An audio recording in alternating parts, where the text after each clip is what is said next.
orang yang meninggal kadang-kadang mendadak, Ustaz. Ya. Lagi sehat pagi, mungkin baru sebelum zuhur, tiba-tiba sudah meninggal dalam keadaan sehat tanpa ada sakit. Ada juga yang meninggal sakit lama, Ustaz.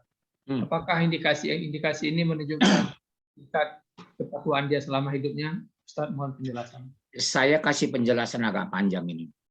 Jangan kita mengambil satu konklusi bahwa orang sakit itu karena disiksa. Atau meninggal cepat itu karena kemudahan. Belum tentu. Tidak bisa satu definisi menghadapi case per case. Buktinya apa? Ingat zaman Musa. Dimimpikan oleh Allah kepadanya, wahai Musa, ada orang soleh meninggal di desa ini. Dicari Musa nggak ketemu. Pak, mohon maaf, misalnya ada orang meninggal di desa, nggak ada, betul nenten. Orang nggak ada bagi sih, orang mati mah itu kayak orang awak. Betul nenten. Udah hampir putus asa Musa. Ternyata, masya Allah Pak Ipan, ternyata jenazah orang soleh itu udah tercabik-cabik di matang binatang buas di tong sampah. Ternyata dia orang soleh yang ditunjuk Allah dalam mimpi itu. Kalau pandangan kita, oh siapa sih ya sampai jenazah kayak gitu membusuk? Allahu Akbar. Masya Allah. Jadi kita tidak menjadikan satu case menjadi general case.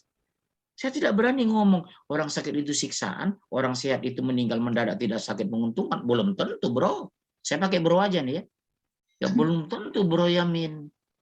Jadi saya makanya tidak mau memponis, menjudge. Beruntung ya ibu, ya suami ibu meninggal tidak merepotkan. Astagfirullah.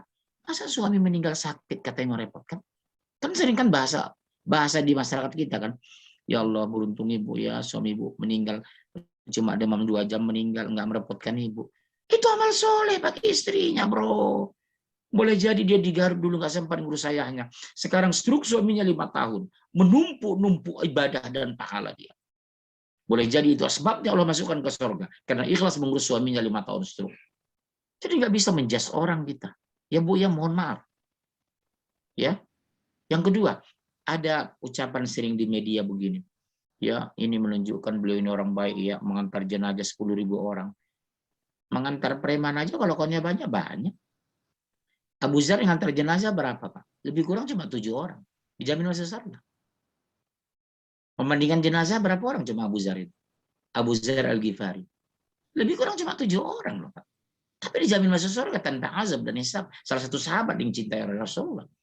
Jadi tolong jangan bangun satu konklusi ya bahwa kematian dia mendadak Pak, tidak merepotkan orang. Udah sakit 5 tahun kasihan istrinya. Itu bukan bahasa orang beriman. Saya tidak mau dengar kata mendadak. Kematian sudah pasti. Itu bahasa logika, bukan bahasa iman. Ya, sepakat Pak Iman ya. Meninggal nggak ada mendadak, Pak. Semua sudah direncanakan Allah. Kullu nafsin dha'iqatul maut. Hanya dirahasiakan 3. Pertama, kapan meninggal, di mana meninggal, apa penyebab meninggal.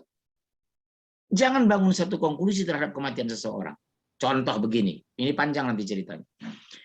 Ada seseorang Pak Adrian ditalkinkan, la ilaha illallah. Tidak. La ilaha illallah. Tidak.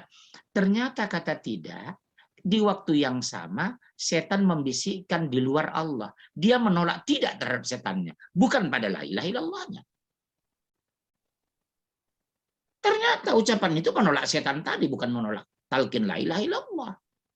Karena dia orang beriman. Waktu yang bersamaan, setan ngotot. Akhirnya dia menolak setannya.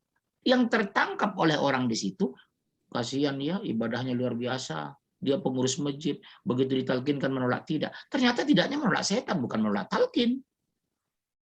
Hati-hati Pak, makanya kita tidak boleh mengambil konklusi dari peristiwa kematian seseorang. Ya, Pak Adrian ya. Ojo, cicing maya tuh, cicing. Kesimpulan saya dari situ. Wallahu a'lam bishawab.